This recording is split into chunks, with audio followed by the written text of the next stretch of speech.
Valley, and this is the Rock and Roll Research Podcast, where we share the super cool backstories and side gigs of the research and insights pros that you trust.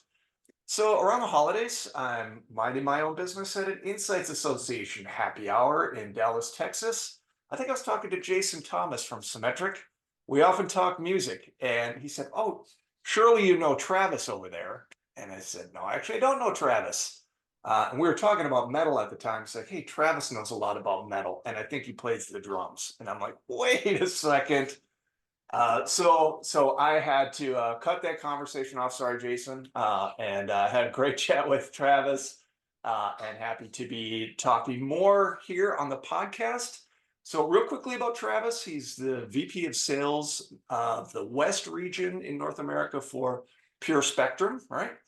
Where it's been for almost 6 years. And PureSpectrum is really, one of the true innovators in the sample space in market research. So that's really cool. But he's been in research for something like 15 years. We have over 200 people in common on LinkedIn. I can't believe we hadn't met beforehand, but super excited that we have now. So welcome to the show, Travis.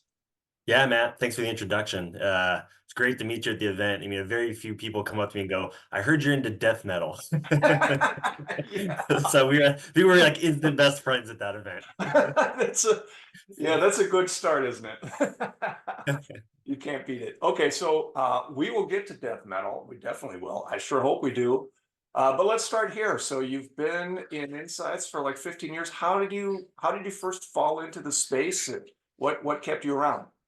Yeah, sure. So I actually kind of, interestingly enough, kind of got started in college, which I feel like so many people say, "Oh, I just kind of ended up in research and I Yeah, was in school and I was kind of thinking I got to get a job after school, right? And I like right. to do a lot of projects with local businesses. And in my consumer behavior class, I got the opportunity to work with the city of Thousand Oaks here in California on Uh-huh. their new mall expansion. So our team put together some surveys. We went out to the community and asked local businesses what they thought about, shopping in Thousand Oaks. And we went out to 200 different consumers at the Thousand Oaks Mall and asked them about their shopping experiences. And then that actually ended up becoming a legal city document, which they used in the consulting of designing the mall, which is really cool. Wow, that's And it's kind cool. of cool now. I walk through the mall and you see everything, how it's changed, and some of our suggestions went to that. Then that opened the door for me to meet the team at JD Power and Associates, who's Okay. based in Westlake Village, where I'm close to now. And I really wanted to be on their automotive product team. I'm a car guy, as much as I'm Yeah. a music guy, and I just thought, hey, I know something about market research, and I know a lot about cars. I'm sure I could bring something to this team. And after bugging them for about 6 months, for a few different interviews, I found my place on one of their teams, and kind of how I got my start. And it's kind of just ramped up since then. Yeah, super cool. And it's been about close to 6 years, right, that you've been at Pure Spectrum. Has that situation been any different than what you've done before? Yeah, so JD Power was a great start for me in the industry. The team I was on was so educated in research, but I got to spend a lot of time with the account team. So I got to Right. work hands-on with the clients, and that kind of just drew me to that side of the business. And a couple of buddies of mine who went to SSI were like, "Hey, you would be great on the vendor side.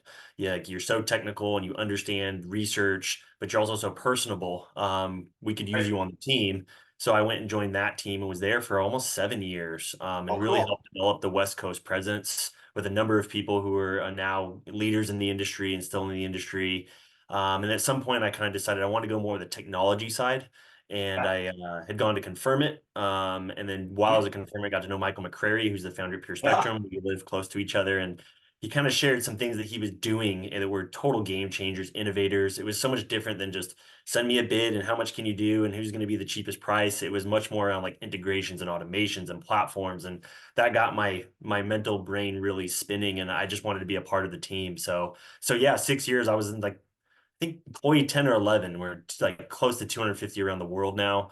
Yeah. So it's been really fun to be a part of the team and help grow the business and kind of do some innovative new things in the industry. You know what? I really love that story because I have also been on the receiving end in the past of one of those really inspiring, oh my gosh, we're going to change research in this way kind of conversations with Michael McCrary. So he can definitely get you excited about new ideas. So that's really cool. Yeah, he sure can.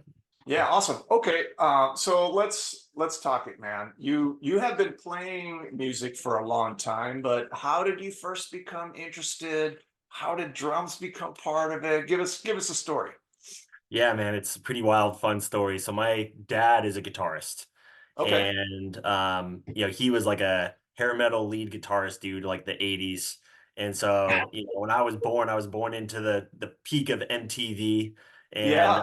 I was just exposed to music and bands, and I could sing Guns N' Roses before I could sing the alphabet, and it was just like it was, it was just kind of part of our family and our house. And my dad's band rehearsed in the garage. So when I was like 4 or 5 years old, me and my other brother would sneak into the garage, and we'd want to go see the instruments when they weren't rehearsing during the day. Yeah. And one afternoon, we stuck one of those toy bow and arrows from like the Yeah. Cowboys and Indians Yeah, into with the the speaker suction cup. cabinet. Yeah, of the speaker cabinet. Yeah. And they finally were like, okay, we're giving you a drum set and a toy guitar. We're going to keep you guys out of the rehearsal space, and I had a little Sony, I still have it. It's probably somewhere in this room of like a cassette player, and I had the Bill and Ted's Bogus Adventure soundtrack, and I Okay. plug it in and like hit the drums to the music. Yeah. And my dad came home one evening and was like, "Hey, he's actually like playing to the time. Like he's Yeah. actually playing like not playing drums, but like not just randomly hitting things." So Right. he would jam with me in the evenings, and we would just do little 3 chord jams, and then we kind of matured, and he just kind of was like, "Dude, I show you something, and then you can play it." And so I kind Yeah. of had this natural ability at 5, 6, 7 years old to play the drums, and so we would jam some Ramones, some Beatles, just some really basic stuff. And then that kind of progressed into then taking drum lessons and, then even further down the road of more of that. Yeah. I never took drums really seriously when you're a little kid 'cause you have so many distractions. Right. But I always knew I kind of had a talent and I could do it and I enjoyed it. And it wasn't until I moved to a new neighborhood, I was like 13, where a couple kids play guitar. And now all of a sudden I'm around kids my age that played music, and it wasn't just my Right. dad or my brother. Yeah. And you kind of start making some music, start playing in garage bands. And then, yeah, I mean, I did as much music as I could in high school, took all the music classes, studied with numerous different percussion people, built a home recording studio in our house. So my friends would come Wow. over and record their bands. Me and my dad would record stuff. Yeah. It was pretty much just all I wanted to do. I was not a good student in high school. It was music, music, music, music. And it was a lot of fun. That is really cool. So do you have were you more on the recording side? I know you mentioned that, but did you play in live bands that were playing out, or what does that look like for you? Yeah, my first kind of exposure to playing on a stage, I think I was like 8 years old, and me and my dad played some like local community talent show thing, and that was kind of cool. And then when I was 13, I played at the middle school, and then that was like a big deal. It was like all the kids were so pumped on it, and I was like, this is awesome. Like that feeling of playing music in front of people. And so yeah, I mean, full on garage bands. We'd play at friends' parties. Yeah. Um, it would even just come over and hang out in the house and let's record something. Like, let's just like, get on the computer. It wasn't even rock and roll. Sometimes we would just like do like beats and different things, like whatever we could come up with. Yeah. But yeah, recording, playing live, whatever we could get our hands on music wise, we were totally into it. Yeah, cool. So I have to ask, because I'm a drummer as well. Um, who are there any drummers that particularly moved you or spoke to you and that you really grabbed onto and were influenced by? Yeah, I think younger, I didn't really understand. You have the bands you like, and you don't Yeah. understand how they're going to shape you until you get older. Right. And, probably one of the first bands for me would have been Van Halen and Alex Van Oh, Halen. oh, yes, yes, And, absolutely. my dad being a guitarist, obviously I was exposed to Van Halen, but Alex is such a phenomenal drummer, the Yes, underrated brother of that duo for sure. without question. And he's not the flashiest, craziest dude, but it really helped me build my rhythm and time. Yeah, And then, I would say Rage Against the Machine, yeah, they had a huge influence on me, and that was a little bit different than what I had grown up around, like the hair metal stuff. And that's when I kind of just started developing my own ear I was listening to the radio a lot. So had playing, getting into skateboarding. I was starting to get exposed to more punk rock type of music, Yep. like Pennywise, Bad Religion, and I didn't really Yes. know who those drummers were. Yes. But the first drummer that like blew my mind was John Bonham. And Yeah. I had moved to that new town that I was talking about. I didn't have access to K Rock anymore, which is the Los Angeles Yep. alternative rock that turned me on to Nirvana and Foo Fighters and all that alternative rock stuff. But the first Right. time I heard Black Dog by Led Zeppelin, I was like, Yeah. what is this? And I got mad at my dad. I'm like who's Led Zeppelin? Like, why haven't you never shown me this before? Yeah. And John Bonham really became like, that is who I want to play drums like. And I Yeah. then understood all my favorite drummers were influenced by him. The second Definitely. would then be Neil Peart, of course. The Yeah. first time I heard Tom Sawyer on the radio, I was like, hey, now what's this? And then Yep. that opened the door to all the prog rock and metal stuff. Yes. Yes. And it was so out of control. But so many drummers. I mean, Iron Maiden, Nico McBrain and that Nico whole, McBrain, absolutely. just endless drums. And it was just like, that's what I want. Yeah. It was so cool. Oh, so awesome. There's so many bands there that we intersect on for sure, and I could talk about it forever. But okay, so you had a very unusual situation, right? You're exposed to music constantly, then you go off to college and all this sort of thing. So curious to know if there's anything that you can point to from that background in music that you carried forward to your professional career, or maybe even vice versa. Yeah, sure. I mean, I think music was one of those things I had to make a decision at 18 years old. Like, do I want to go sit behind a drum kit and try to make a living? Yeah. I really love music and I really love being with my friends in a garage band and doing things, but I went and did some auditions and tried to do the career side of it, and it just didn't work for me. But I would say that, if you find something that you're passionate about, it Uh-huh. makes life so much easier. And when you become engaged in whatever that is. And I realize that I have so many things that I'm interested in and so many things I want to Right. apply my time to, that music will always be there for me. And research today, like I've said, in the conversations and things we're doing at PureSpectrum, keep that brain moving for me. And, I Yeah. think doing research, like writing a survey can be like writing a song, right? Like Uh, so many songs have the same kind of feel, and you know what you kind of want out of that song yeah. and out of that research survey, but you don't know what the song is gonna sound like until you get the data, right? And you get the data, and then Yeah. what's the reaction to the data? So I think there's a lot of correlates, but I think that if you find something you're passionate of, just continue to do that thing, and you'll find other people who are passionate about that, and you'll do great things regardless of whatever you're working on.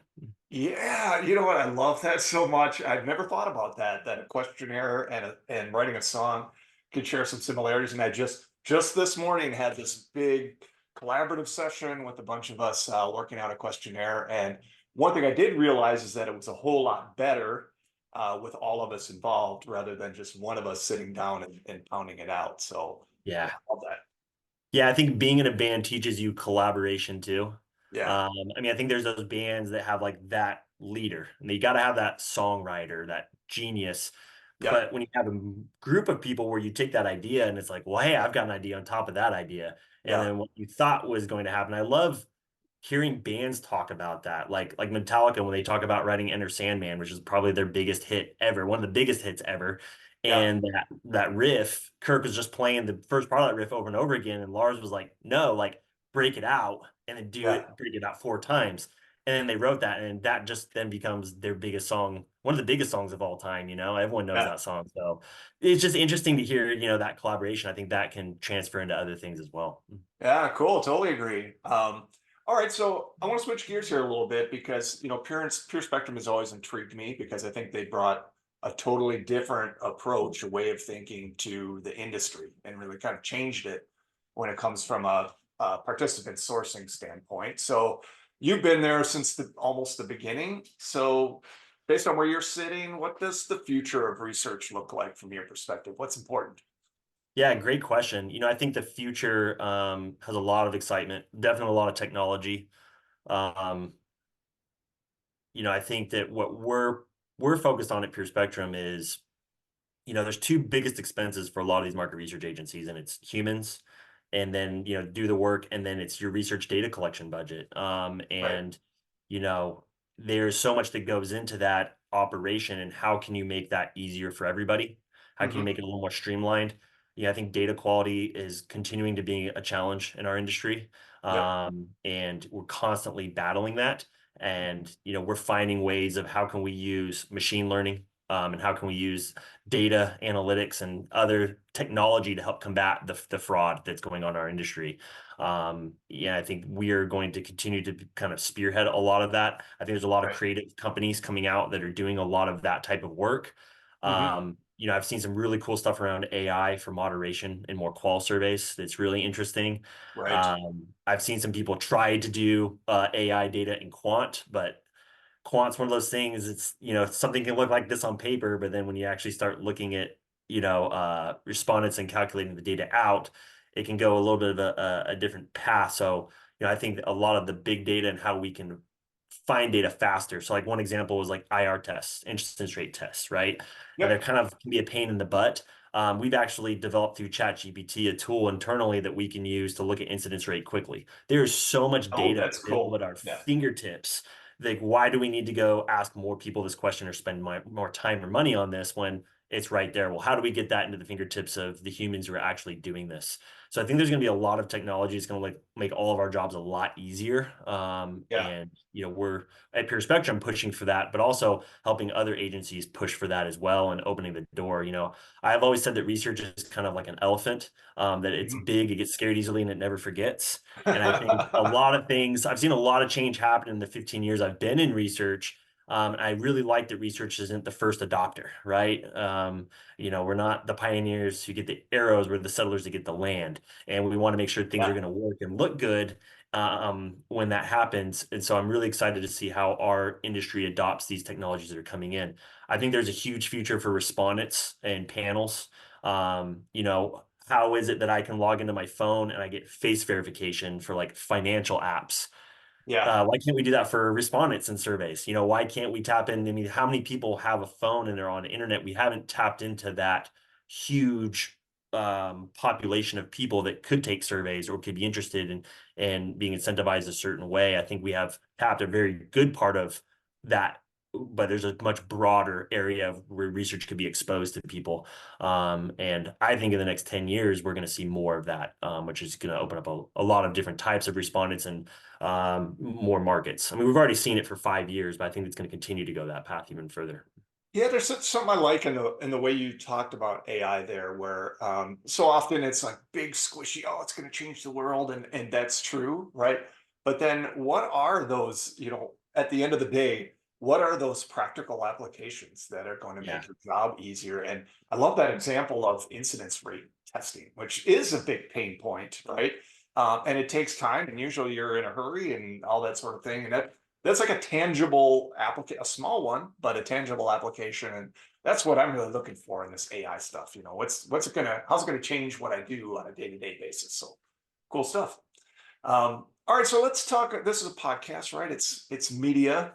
We're all busy people. Curious to know, with that limited time that you have, the media that you consume, what are you turning to for? Big question: insight, inspiration, or enjoyment? Yeah, I think YouTube has become my number one Yeah. media of choice. I think it has been for a long time. I was a cord cutter years ago. Mhm. Um, I don't like sitting and watching random commercials with random things on TV. I'm pretty specific, the things I like. I'm also really into kind of fringe things, right? Like music and action sports. I'm really big into surfing and motocross and car stuff and the kind of content now that's available to users, like guys like you and I can go create content and put it online and other people Right. can watch it. And that's interesting to me. Yeah, there's a lot of great TV shows that people are into. It's not Mhm. really me. I do have my binge worthy shows, but for me, Sure. I would love to sit down and watch someone working on cars or they're enthusiastic about something if I'm getting 10, 15 minutes to chill out, or if I'm on a flight for 3, 4 hours. I love Yeah. that Delta has unlimited Wi-Fi now. So I can watch all my YouTube channels. I can catch up on my vloggers and DIY stuff around the house. It's so much fun to Yeah. like go on and see, hey, this is how I did this thing and here's what I'm working on. Yeah. YouTube has opened the doors for people to create their own content. I've even created some of my own automotive content for fun. Oh, cool. There was some car community stuff that I've done where I've just been at a car show. So I filmed the whole show and put some cool music behind it and edit it. And then, yeah, I put it online, and all of a sudden I'm meeting people around the world that couldn't attend that show. And they were asking Yeah. me questions. And then it's like, hey, if you're ever in California, hit me up. And then before you know it, you're like networking, connecting with people. So I Yeah. love YouTube for that. Instagram as well, I think is a really awesome tool. Hmm. And then for work, LinkedIn a lot. But I'm not a big LinkedIn poster. Right. But I do like seeing content, and I like seeing a lot of articles that are on there as well.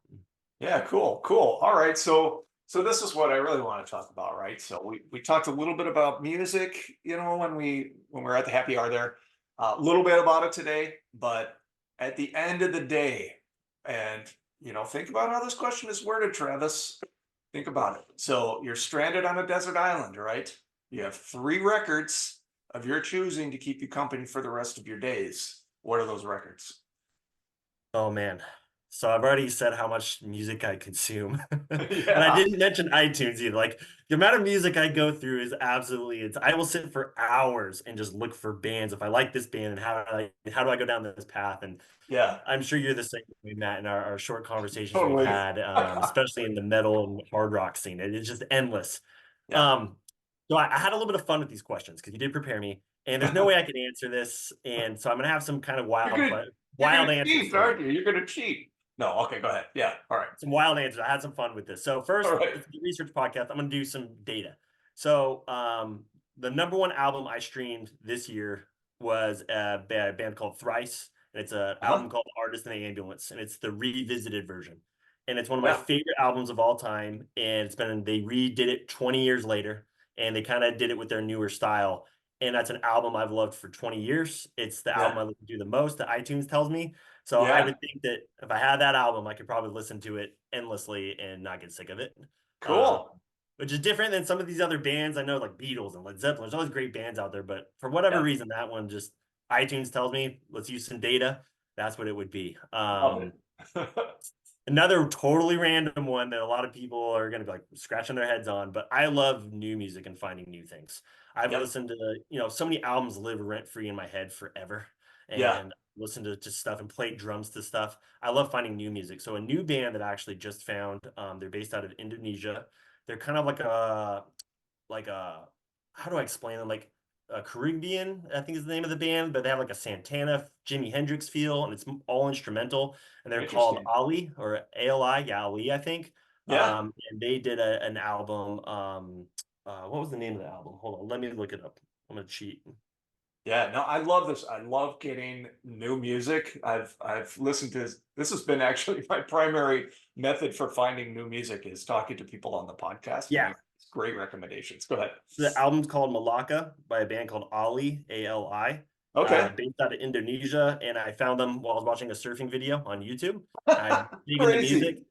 And I've spent time on remote islands, and I'm a big time surfer. So if there's some waves, I need some music that'll get me into a groove. Yeah. And it's got great percussion, great guitar work, just a great album. So highly recommend if anyone's into that style of music, go check them out. Love it. Now, third choice, man, it's got to be a metal album. And you and I Yes. talked about this. I know you've been waiting for someone to give this answer. So, man, I'm No going to way. go with Slayer's Rain and Blood. Oh, dude, it finally happened. Rain and Blood by Slayer. Yes. I will be that guy. It is one of my favorite metal bands or metal albums of all time and metal bands. It's a great album, and I would probably have a lot of laughs listening to that one, knowing that we had this podcast. But also at some point, I'm probably gonna want to build a raft or do something crazy. And that album would get me hyped up to either try to get survived or just keep my brain somewhat balanced while I'm by myself for the rest of eternity. Oh my God, I love it so much. I love it so much. It just is one of those albums that of a genre is pure perfection. I could think of other genres and like, what is the album that is pure perfection? Slayer, Rain and Blood for metal. Done deal. That album for me is it's a turning point of are you gonna like metal or not? Because you've got Metallica, you got some System of a Down and some other heavier stuff over the years, Yeah. but that album is an album you listen to, and there's no halfway fans at that point. It's either Yes. this is my future and this is what I'm into, and it's gonna open up a whole new world for me, or it's not Yes. quite for me, and that's not the path I'm headed. And it's the people that know it. It's like, yep, Slayer, Rain and Blood, That is the album that is the turning point for metalheads. Totally true. I'll never forget about it the day it came out. I'll never forget how I felt after my brother and I put it on for the first time. It was like, oh my God, it was life changing how intense it was. It's just never had a feeling like that before with another record. Never quite as intense as Slayer's Rain and Blood. So I love it. Super cool, Travis. Well, I can't believe that 15 years have passed with us both in the industry here at the same time, and this is the first time we met. I sure hope it's not the last because we've got a whole lot to talk about. Would love to follow up on a few of these topics. So definitely stay in touch. Let's talk soon, man, and rock and roll. Right on, Matt. Thank you very much.